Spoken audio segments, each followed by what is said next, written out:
صدر الرحیم صاحب مجددی مدد اللہ العالی، اکابرین امت، علماء کرام، بزرگان محترم، نوجوانان اسلام، عزیزان گرامی، سامعین اعظام، عمائدین کرناٹکا، یہ جو آج اس میدان میں سروں کا امڑتا ہوا سیلاب ہے وہ اپنے نوکریوں کی تلاش میں نہیں آیا ہے بلکہ غلام مصطفیٰ بن کر آیا ہے صلی اللہ علیہ وسلم۔ اسلام کی تاریخ بڑی عجیب تاریخ ہے۔ جب یہ اسلام چلا اور آگے بڑھا تو دار ارقم میں مٹھی بھر مسلمان تھے۔ مکے کے مشرکوں نے کہا ہماری تعداد کے سامنے ان کی حقیقت کیا ہے۔ اسلام آگے بڑھتا رہا۔ ابو جہل نے کہا بڑھنے نہیں دوں گا۔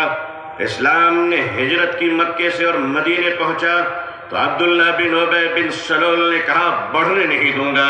اسلام آگے بڑھتا رہا، یمن گیا، شام گیا، قیصر و کسریٰ کے سلطنت میں اسلام داخل ہو گیا۔ ظالم کہتا رہا آگے بڑھنے نہیں دوں گا۔ تاتاریوں کے ظلم کی داستان یہ کہتی ہے کہ انہوں نے سروں کے مینارے بنائے تھے اور کہا تھا کہ اسلام کو ہم نے مٹا دیا۔ دنیا کے ظالموں نے یہ فیصلہ کیا تھا کہ اسلام کے چراغ کو جلنے نہیں دوں گا۔ خدا کا فیصلہ تھا کہ اسے ہم بجھنے نہیں دیں گے۔ ادھر آ ستمگر، ہنر آزمائے، تو تیر آزما ہم جگر آزمائے۔ اے لوگوں تم نے کیا سمجھ رکھا ہے؟ ہم جتنے مسلمان ہیں اتنے ہی سیمنٹڈ انڈین بھی ہیں، اتنے ہی بھارتی بھی ہیں۔ ہمیں اپنے ایمان کی بھی حفاظت کرنا آتا ہے، اسلام کی بھی حفاظت کرنا آتا ہے۔ اے بھارت کی دھرتی یاد رکھنا، اگر تجھ پر بھی خطرہ آیا تو تیری عزت کو بھی بچانا آتا ہے۔ یہ چائنا کا بارڈر ڈوکلام اور یہ کشمیر سے پاکستان کی سرحدیں، اے بھارت کے نوجوانوں، اے بھارت کے آرمی جوانوں، یہ ہندوستان کا یہ جیالا مسلمان جن کی ماں نے ان کو گوڈسے کا دودھ نہیں پلایا ہے بلکہ ان کی رگوں میں حضرت ٹیپو سلطان کا لہو دوڑ رہا ہے۔ وہ قوم تمہیں یہ بتانے آئی ہے، وہ قوم تمہیں یہ بتانے آئی ہے، یہ نوجوان تمہیں یہ بتانے آیا ہے کہ چائنا کے بارڈر سے لے کر اگر پاکستان کی سرحد تک، اے بھارت اگر تجھ پر کوئی خطرہ آیا تو اے جوانوں ہمیں آواز دینا۔ خدا کی قسم ہم اپنے جوانوں کو، نوجوانوں کو، مسلمانوں کو کفن پہنا کر سرحدوں پہ پہنچا دیں گے۔ اللہ اکبر، اللہ اکبر، اللہ اکبر۔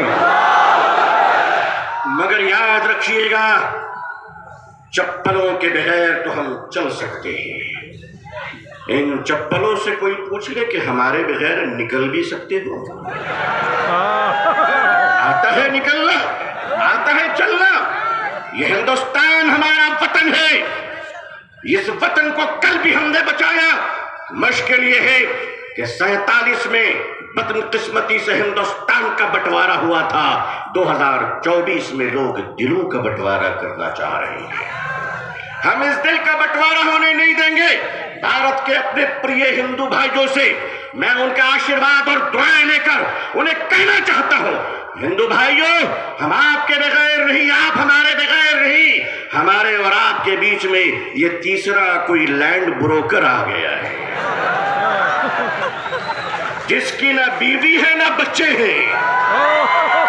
یہ جدھر جاتے ہیں ادھر ستاتے ہیں۔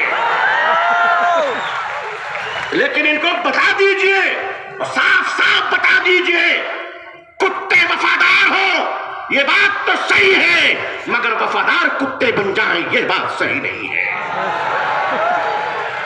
کیا سمجھ رکھا ہے؟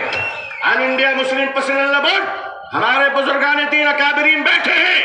میں آپ سے سچ کہتا ہوں ہمیں اپنے دین کی بھی حفاظت کرنی ہے اور اپنے دیش ہندوستان کی بھی حفاظت کرنی ہے۔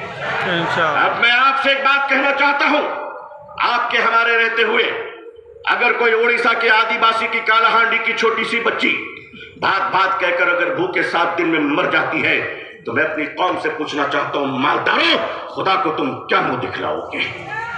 اگر ہمارے دیش میں یہ اتیاچار ہو رہا ہے کہ پتی اپنی مری ہوئی پتنی کی لاش کو پیسے نہ ہونے کی وجہ سے ایمبولینس نہیں ملتی ہے، کاندھے پہ اس لاش کو لے کر چلتا ہے۔ یہ ہمارا بھارت ہے، یہ ہمارا سماج ہے، یہ ہمارا انصاف ہے۔ کیا ہو رہا ہے اس دیش میں؟ یہ دیش کہاں جا رہا ہے؟ رشوت کے بغیر دوا نہیں ملتی، رشوت کے بغیر کفن نہیں ملتا، رشوت کے بغیر جنازے نہیں ملتے، رشوت کے بغیر لوگوں کو زندگی کی سانس لینے کی اجازت نہیں ہے۔ نہیں لوگوں، ہم اپنے اس پیارے دیش کو اس طرح لٹیروں کے حوالے نہیں کر سکتے۔ یہ دیش ہمارا ہے، اس دیش کے پولیس، اس دیش کی آرمی، اس دیش کا جوان، یہ ہمارے بھائی بہن ہیں۔ جتنے ہمیں اپنے جیون کی پرواہ ہے اتنی ان کی پرواہ ہے۔ اے لوگوں، اے دیش واسیوں، اے دیش کے ہندو بھائیوں، اے دیش کے مسلمانوں، وہ دن تم بھول گئے کہ جب اس دیش میں کورونا کے زمانے میں کچھ لوگ تھالی بجا رہے تھے تو وہ ہم ہیں جو تھالی سجا رہے تھے، بھوکوں کو کھانا کھلا رہے تھے۔ ہم نے کیا نہیں کیا اس ملک کے لیے؟ ارے تم نے ہمیں کچھ نہیں دیا، تم نے ہمیں ریزرویشن نہیں دیا، پھر بھی ہم نے تمہیں اے پی جے عبد الکلام دیا ہے۔ وہ دن مت بھولو، میزائل دیے ہیں۔ ایک بار محبت کر کے تو دیکھو، ایک بار پیار کر کے تو دیکھو۔ ہمارے ہر گھر سے تم دیکھنا شیخ الاسلام نکلیں گے، شیخ الہند نکلیں گے۔ دیش کی حفاظت کرنی ہے، انسانیت اور مانوتا کو بچانا ہے۔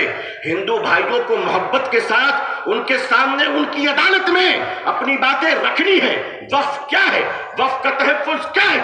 یہ بلیورز کی چیریٹی ہے۔ وقف کی زمینیں جو ہمارے پروجوں نے، ہمارے بزرگوں نے، ہمارے پرکھوں نے، ہمارے باپ داداؤں نے ایک چیریٹی کی تھی،